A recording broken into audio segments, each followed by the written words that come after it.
I'm so excited to introduce you to my guest. He is Dallas Alexander. He is a father of 4. He has 2 teenagers, a 3-year-old, and a baby. We know each other because I was the midwife to his partner when she was delivering his third, Gigi. And when Sarah suggested that I have Dallas on my podcast, when I was asking for if someone wanted to be on my podcast to discuss being a birth partner, that was a hell yes. Dallas, for many reasons, not only because of how he showed up for Gigi's birth, but also because of who he is. Dallas is he is now a musician. He travels the world for his music.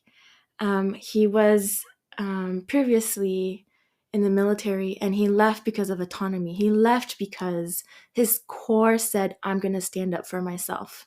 And this was really expansive for me because of the process that I'm going through with having left my career. He has already done it before. So this is showing me that it's possible to be successful when we stand up for what our heart is screaming.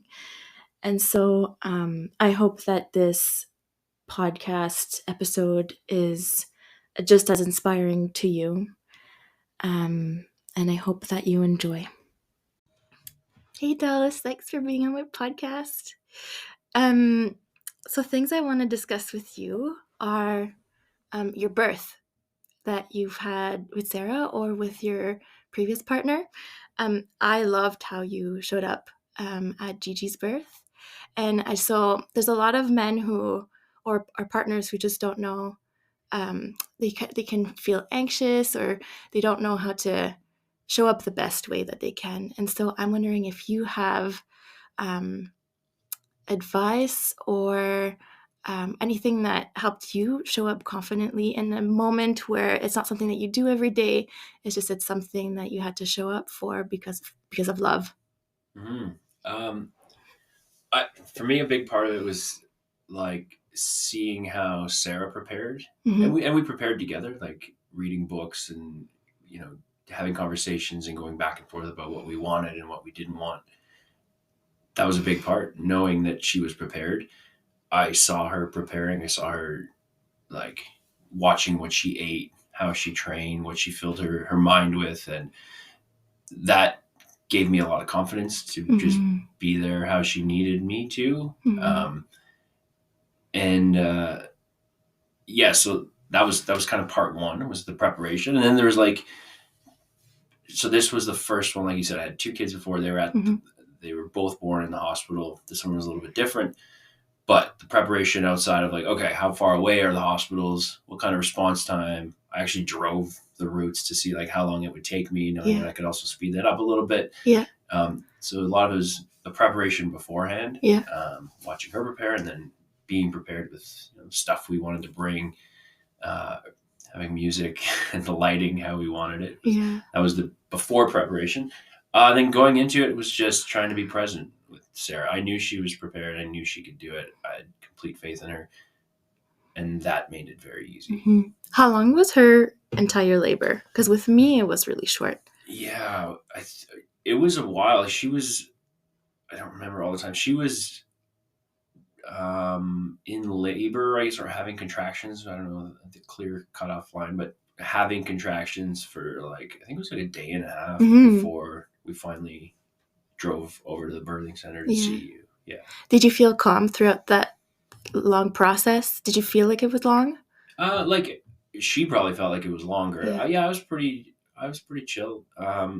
Again, I just felt like she was prepared and ready, and we were ready. So yeah, it wasn't too stressful. I don't know. Yeah. This is also during, just for the context of the listener, this is also during the time of COVID, so you couldn't even come to the appointments. Yeah, that's right. Yeah. Yeah. Mm-hmm. I forgot about that. met you at the Yeah, birth. that's Yeah. true. Yeah. Yeah. Um, so it sounds like you were able to put a lot of trust in Sarah and kind of follow her guidance through her intuition or whatever guides her. And then you did the things that would make you feel confident. So you like the more practical things rather than the inward things. So like driving before and like the things that would make your brain more at ease because you knew before Yeah, the day. that's right.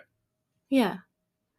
Um, is there anything that like so during that long process of birth with which was really normal for Sarah, it's normal to have a day and a half long labor. Um, are there things that you did for yourself during that time? Like ate Um, and remind like, yourself to sleep or yeah, I think the first night that they started, I got some sleep, but I was also timing them, and I was trying to get her to get some sleep mm-hmm. in between the contractions. I felt like my responsibility was just like all the stuff we read and prepared for, just like keep her reminded of it, sort of thing, Yeah. like being there and like just like breathing was a part of it, feeling like this sense of opening, all the things like we had read about. Now she was in it, so I want to just be like hopefully a calm reminder of like, here's something we learned, remember to try that, Right. and sleeping in between contractions was one of the things. Like I can't remember where we read it, or maybe it came from you, but it's Mm-hmm. like, get rest while you can because Mm-hmm. you're about to get into something that'll probably be pretty intense. Mm-hmm. Yeah. Um, and then the thing that you're really known for is how you stand up for your own autonomy and how you've showed up in the last few years.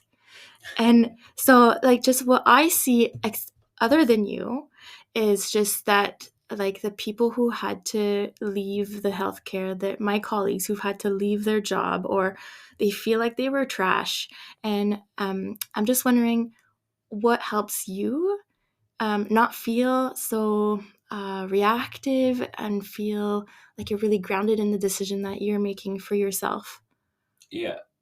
Well, I think it was a lot of different things. So a decision like that, so coming down to something like a medical product or a medication that is being recommended for me, it's I feel like that is my decision, always should be, and for me always will be. But I couldn't see it any other way. If I let's say I was like peer pressured into it, or like and I know lots of people were, because it was a very interesting and crazy thing. Like, oh, you can't work here anymore if you don't decide to do this, or you can't travel, or you can't do this, you can't go see a family member at whatever, in the hospital or at a sporting event. Um, so there's a lot of pressure, but for me, I, I just I would not be able to do it because of peer pressure or something that I didn't agree with. That Mm-hmm. is where I would feel like trash after. Mm-hmm. I know that for sure. Um, and I like going through all of it. I tried to keep an open mind. Like I was never when COVID first came into the news and it was like there's this thing spreading around. I was like, okay, what kind of information is coming out, and is there a way to get both sides of information, not just the stuff that comes on the news, because most of that I disregard, um, but just like where can we find a mix of everything? And right off the bat, I was okay. I am not in the demographic that I'm seeing that is really harmed by this. To me, it seems more like a flu for someone relatively healthy, relatively young. And I just kind of stayed with that. I'm like, until this changes, like until there's some big threat on my health, I feel like I don't want to. Like it was this shot specifically, quickly developed, all these different things. We don't really know too much other than the changing narrative on the news. It's like, oh, it's going to stop everything in its tracks if you get this. Okay, wait a minute, there's some breakthrough cases. Well, it's not really meant to stop the spread. Well, it's just meant to keep your symptoms down. And the changing narrative, I'm like, okay, that doesn't sit well with me. I'm just going to continue to look at it. And I got COVID, and everyone got COVID. Everyone's vaccinated. Everyone's not vaccinated got COVID, Mm-hmm. and it wasn't that bad. And I'm completely fine sitting here. Mm-hmm. And I think arguably, although natural immunity was like a curse word for a while, I think it really is something. And so it was like just trying to take in as much information as I could with an open mind though. Like I didn't really have any type of agenda right off the start, other than I will make my own decision. Um, and then I'm glad I did. And now on the tail end of everything, looking at, the company I've kept, for lack of a better term, that did the same thing, or people that regretted it. Like, I know zero people that have regretted declining the vaccine. Well, yeah. I don't know a single person that is like, oh, I really wish I took the vaccine when I was getting pressured. I know a shitload of people that wish they didn't take it. Right. So that kind of at the end, as everything settles, speaks volumes. Hmm. Do you have a feeling, or like, how does your intuition work for you? How did you come up with this? Like, because it's a big decision to lose your Yeah, job. I think it depends on a lot of things. So, and it's like small building blocks of my entire 40-year-old life. I've done a bunch of things in a bunch of different situations in my life where I didn't show up the way I think I should, or I may have like um, put my own integrity or authenticity aside to people please in a decision, and then like thinking about it later, I'm like, that's not me. Like, why would I should be the same person no matter who's there, kind of thing. It's just learning lessons through life as a young Mm. man, as a young kid, and like Hmm. just trying to keep tabs on, okay, was that me in that decision? Like it's just peer pressure in school, and then you're young, you're like, there's just, I've tried to keep tabs on that. Like, Right. where am I acting versus where am I being authentically me? Right. And try to just keep it the same everywhere. Yeah. It's easy to get influenced by, whether it's someone you admire or someone you look up to or a celebrity or all these things, like, oh, yeah, I do kind of want to do that. But I think if you just really assess, you'll be able to figure out, like, if that's you, that's you, and if not. Hmm. And I think that space between the two is where a lot of people have like stress or anxiety. It's Yeah. like when you are acting differently than you feel you should be, or you should be, your body's going to tell you in a certain way. And Hmm. when like the most content and peaceful I've been in my life is when I'm just being me authentically, no matter who is pressuring or asking or whatever it is. Hmm. I think. Yeah. But what I am seeing and what I'm learning is just that there's a lot of external influences on how to exercise and how to eat and how to just live our life and how we spend our money. Yeah. And the more that I'm kind of watching and doing what feels right for me, it's really not what's out there and what people say to do.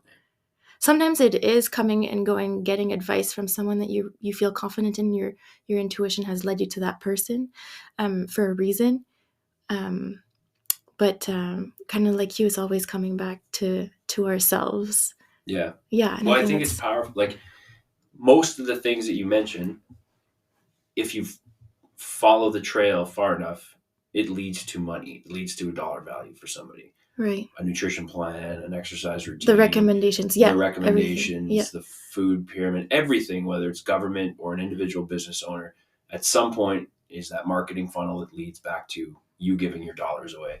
And like social media does everywhere, the new Right. every screen you turn on is directing you in a way to spend your money, give your money, or have someone take your money from you. And if you look at it like that, you're like, okay, I need to find what works for me, because Hmm. everyone else out there, even if they genuinely want to help, there's still a dollar value bias behind a decision or a product or or you name it, a workout plan, Hmm. whatever. Yeah. It's money. Yeah, I love how you show up, Dallas, and it's really beautiful and inspiring. That's why you have so many followers, I think, and plus your music, which is so great and fun to listen to. Thank you. um, and then so like a big theme for me, because um, creating kind of like a better, healthier life for everyone, it always seems to come back to me to creating community. And so what does community mean to you? How does it look for you, and how do you maintain it as a father of four with a like your career where you travel a lot? How do you do that? So yeah, I agree that community is very important. Um, but I think it's something that can change too. And I don't think you have to have guilt over that. Yeah. The last couple of years have been a really good example Yeah. of, there's people that I don't, I'm not in contact with or don't spend time with anymore after the last few years where it just showed certain traits, let's say, and I'm like, it's just not for me. So you kind of grow past it or grow apart. Um, but community is important, and this is one of the blessings, I guess, of social media is that you can have a solid online community, and you can have it be genuine, even though it's like it's through an app, and sometimes it's just a person's picture or video or whatever. But if you connect with them, like I've met so many people in real life that I've connected with just through a social media app, Mm-hmm. um, and it's been great. Now there's a bunch of downsides to social media, like Yeah. everybody knows, as long Yeah. as you can balance them. And then the community, like in real life, to me, is like my friends and my family. It's again, the time that I spend with people varies because, like you're saying, music is my new career and it's very, very busy. So I put everything into almost like priority chunks, and like at the top of it is my family and being present Mm. in the moments with them and not feeling rushed when I'm like just playing with the kids on the floor or we're having dinner. But then the next is like I'm very focused on music. So Yeah. I'm saying no to a lot of things, and if there's a really close friend in town or something, I'm like, okay, yeah, let's have a coffee and I'll be there and I'll be present. But when it's over, then I'm back to work. And I kind of have blinders on and I don't, in the last little while anyway, I was thinking about this. Like, I don't sit there and just like reach out to old friends and spend all this time chatting, messaging, and online just because I'm very focused on music. But the people in my community also know that. And it's like we get our quality time, and then, there's not a lot of like wasted time in between. Yeah. Sarah and I were talking about this the last like week or so, just like really dialing in my like our as a household team, and like for me productivity without wasting time in between. So I'm like, it's family time, I'm there and present. It's family time, now it's work time. The things in between and mindless scrolling and this and that and taking forever on decisions, like I am not about any of that. um, but then in the background, when I need someone, or if someone really needs me, like I'm there, and that's what the community is. And I think Yeah. it doesn't always have to be you're on the phone all day with all of your friends and family. Sometimes it's time to buckle down and get to work on whatever you're passionate about. And then sometimes it's time to chill out and have dinner with everybody. Yeah. I love how you say that family is the first thing on your priority list, because the way I see it is that children and family are abundance, and money is just one type of abundance, and Yeah, it's not what creates happiness, depending how we use it, right? yeah, Um and we've seen that because we've seen loneliness be a big part of our lives in the last few years, and how it's totally. affected different people, and the people that they were able to come to are the ones who are doing the best. Yeah, Yeah. yeah. It's an interesting thing to be divided, or not even divided, just like separated from Yeah.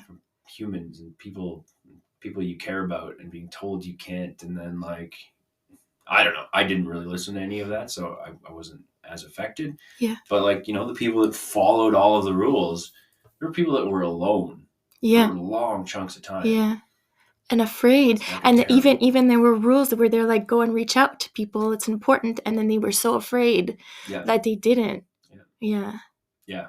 Loneliness and fear, not Yeah. two great ways to spend your time. Yeah. Yeah, Yeah. great. Yeah. Is there anything else you want to say? Is there like anything um that you think is you and makes you you, and might inspire other people Oh my that I didn't think of asking you about? god. Inspiration. That you show up like that on social media, like you show up as just yourself and really genuine.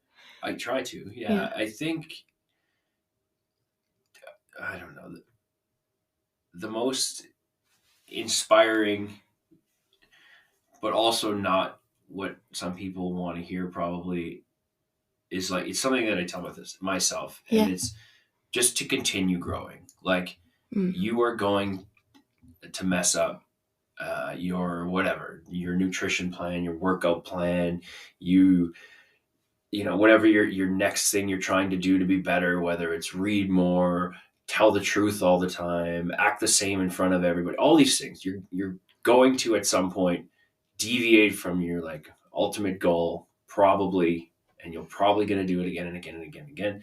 But like just if your goal is to stay open-minded, your goal is to stay true to yourself, and your goal is to keep on growing and just getting back up to learn, like it's going to happen fewer and fewer times, and you're going to see like you just slowly get further and further down that path, and then it becomes harder and harder to fall off, and it'll take something new, and then you got to relearn that lesson, and then it's just but it takes you putting in a little bit of work. Like you Yeah. have to come back to it, and you have to forgive yourself and get Yes. back on, and do it again and do it again. And this next New Year's resolution is not going to be the time probably where you become, Mr. Olympia from wherever you're at without any falter in between. Like, Let yourself have mistakes. yeah, like Yeah. growth should be the goal, relentlessly pursued, versus like some version of perfection, or like this end point of like Yeah. this dollar value or this body composition or this whatever. That really, I think. yeah, that really, I can see you clearer when you say that. I think it's really nice. Um, when you were answering that question, I was like, oh, let's talk about the fear of scarcity, what we were talking about before we recorded, Oh and yeah. how you grew up. We were saying how you grew up differently than a lot of us, and and what and I think that it built resilience in you. So how did you grow up?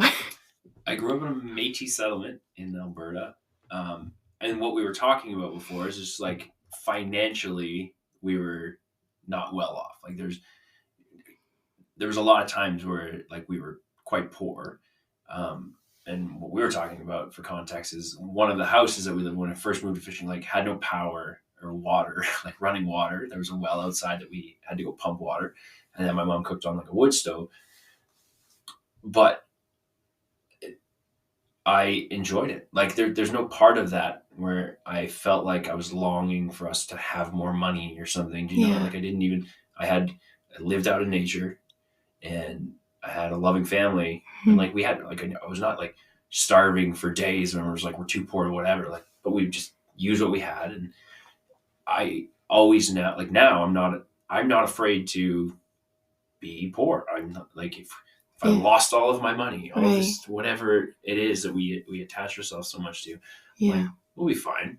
And Yeah. then on the flip side, people work their whole lives to be able to like buy an off-grid house in the middle of the forest, and I'm like, I had that right off the start. So Right. it's kind of it's an interesting perspective. But yeah, Hmm. I don't know. I like some of the freedoms that money can offer, but it's not the only way to get those.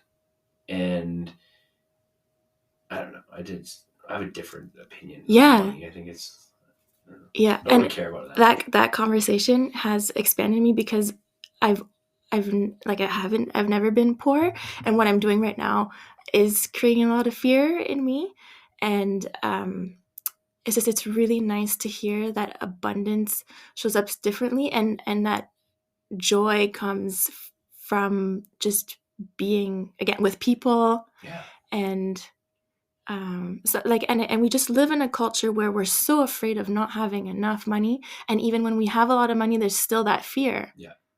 It's nonstop fear. And that's the part that should be the biggest like signal to people is think about like I think about it when I was growing up, and like if I was ever given a $20 bill, it was like, oh my god, it was like the most amount of money. Like you know what I mean? Like Right. I had friends that they have like $100. I'm like, what is that? Um, to getting like my first job, and you're like, you couple $100 and it's got here and it's gone, and I'm trying to get a car, but I can, and like, and then to now I'm just 40 in a different place.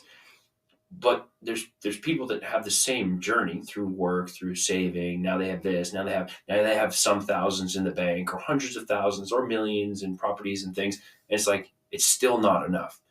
So the Mm-hmm. chase of like I need more, just that proof should be enough to give your head a shake a little bit and be like, okay, perhaps I have the wrong perspective. Like I have so much now, and it's still not enough. Like, what is enough? What's the number where I'll just finally be secure with money?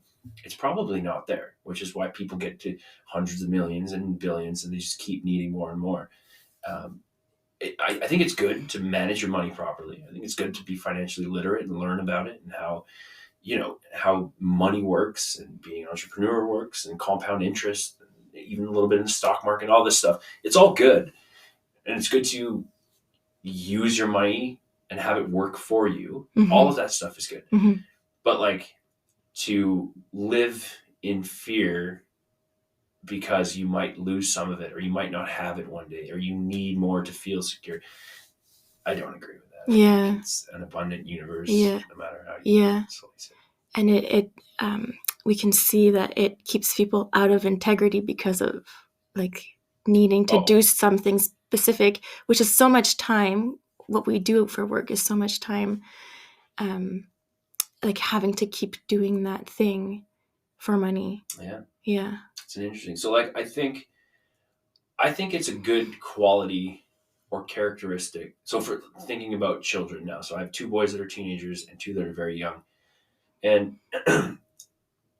inevitably we'll be passing on guidance in the way we think that life works or goes. And I'm good with them getting one job, two job, five jobs to use that money to fuel or invest in whatever they're passionate about, Yeah. to get themselves to a point like that they can use those funds to pursue what they're passionate Right. about, until their passion becomes their job and their income and their Right. to whatever lifestyle they seem like they want to have. I just the forever like, and it's just a perspective change. So people that go to work, hate their jobs, come home, dread it all week. Now I have a weekend off to do what I want to do, and then do it again. That does not seem like a fantastic life Yeah. for me. Yeah. But the same person a different person in the same exact position can say, "Oh, I'm going to work right now. I would rather be doing something, but this is giving me the opportunity to take these finances and invest in a dream I have, Right. something I can do. I'm into woodworking. I'm going to work really hard so that I can launch my passion in woodworking program, or Mm. whatever it is, a new Mm. podcast, Mm. music. Like I'm fueled. This fuels my fire. I mean, going to work and digging whatever road construction all day long, because when I get home, I get to use those resources and build my own business, or build my own plan, or build Mm. my own path. That I like. Yeah. And it's really two people in the same position Mm. with just a different perspective. Right. It's the fear versus money versus using the money for yourself. Yeah. Yeah. Because one fires you up and one makes your life miserable. Yeah. Like. Yeah. That was really nice. I love having conversations with you. I love talking about even cars with you, and I don't like talking about cars. I don't know much about them. But thank you so much, Dallas. Thanks for having me. Yeah. Thank you so much for listening. Dallas is a country singer. I'm gonna post his website and maybe a few links to his music. He's on Spotify and a few other ones.